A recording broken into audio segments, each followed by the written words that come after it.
Mbaniriza akadde kano ngenda basaba mu subscribing ate musigale nga mu following Faali TV UG. Eno ye Faali TV UG bw'oba oli mupya ngenda kusaba subscribing. Ensonga za lubuto kati ze ziriwo, ensonga za lubuto ngenda kuba nkuwa details maaso awo.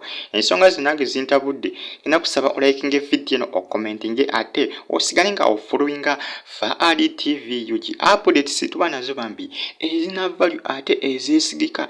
Updates zaffe ziba zeesigika munnaye. Ngenda kusaba osigale nga o following ojja ofuna ekisinga. Nga kusaba video no jimpereka like oluvanyuma twe yongereyo nsonga za lubuto. Rape ali lubuto dala kituufu, rape ali lubuto oba nedda.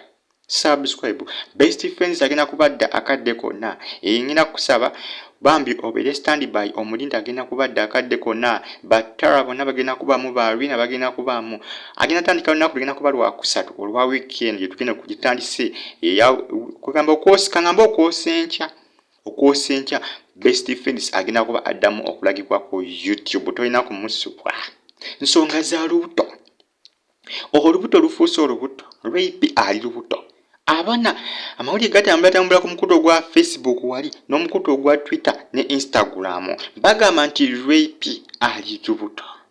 Rape ali lubuto. Era bannamawulire ndaba namawulire abanoonya olugambo bazinzeeko Sipaka TV, bagenze ku Sipaka TV wali ku national media baagala kulaba ki rape kituufu ali lubuto. Ali lubuto olwa Bindeeba ne gwe wulya bannamawulire baagala olugambo. Bazinzeeko da nation media bagenze ku Sipaka TV bagenze kunoonya rape baagala kumuggyako interview kuba basinga balaba amawulire ago gajja kutunda. Abasinga olubirabye ku Facebook nga bitambula ne ku mukutu ogwa Instagram bannamawulire ab'olugambo bagenze ku nation media. Bwe ngamba nation media mba ntegeeza Sipaka TV, NTV. Jukira rape gyakola. Abasinga basose kunoonyereza ne babuuza rape ayinza kuba kati wa. Kwe sawa zino sawa za kumakya.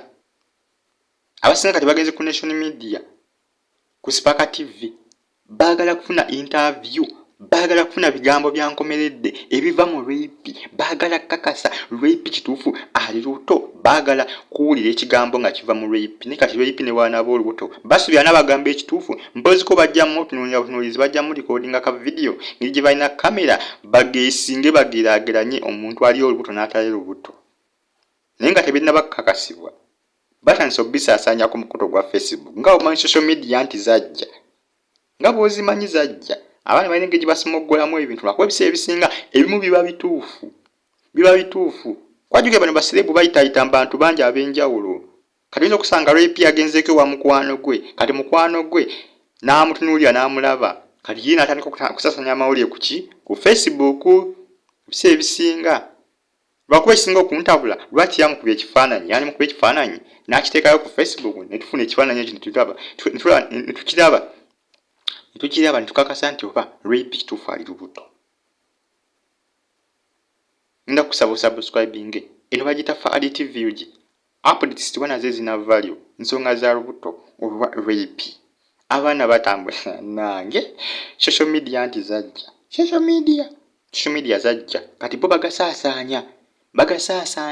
Kati bano ba YouTuber ne ba Facebook influencer abakolera ku Facebook abaana ba social media in-laws ba Facebook influencer ba YouTuber abasinga bagenze dda ku nation media baagala kufuna interview, baagala kufuna bigambo bino nga biva mu rape, baagala kuba rape kifaananyi bakakase dda kituufu ali lubuto kyekisinza obbatwala. Nisimanyi baba n'amusangayo ko basinga balumize essaawa zino ali ku nation media ku mulimu. Jjukira gy'akoleeyo lwakuba pulogulaamu ye etandika kiroko, etandika saa 2 ez'ekiro gy'atera okuweereza Sipaka TV updates etandika kiro. Kakati awo bayinza okutuukayo nga taliyo olw'ensonga nti obudde bw'okkola obubwe tebunnatuuka bwa kawungeezi. Ayinza okuba yagenzeko oba kulya kyamisana oba kukola kibaati nga bagenze bazungira nga bamanyi gyali. Bannaye bayita social media oba nyatandise okusasanya amawulire ago simanyi gatandise nga agasaaga nga gumudde abaana abasinga ba YouTuber ba Facebook influencer abasinga bonna bolekedde eyo bagenze kunoonyaani rape baagala kakasa kituufu rape aline gwa ali lubuto olwa Bindeeba ne bane rape ne Bindeeba.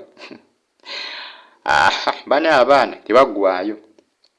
Bagala kumanya kiki ekigenda mu maaso wakati waani wa rape ne Bindeeba. Ate abaana abo ku internet balemera nnyo ku rape ne Bindeeba. Balemera nnyo ku rape ne Bindeeba. Buli ssaawa baba batambulirako, buli ssaawa baba babatambulirako. Kati simanya ni yatandise kutambuza mawulire gano. Kuba geefuze nnyo Facebook ne Instagram agagamba nti rape ali lubuto. Bagasaasaanyiza nnyo. Nengeza kunoonyeza muntu ki yatandisina okugasaasanya kuba kati bangi nnyo abageetuumyeko. Tosobola kumanya tono ye mutuufu, ono ye yasoose, ono yasembyeyo. Bangi kati abageetuumyeko abagatambuza. Jjukira nasooka n'atambuza n'omulala n'afuna ekifaananyi naye n'atambuza. Ng'atambuza script ya mawulire ago gennyini nnyini.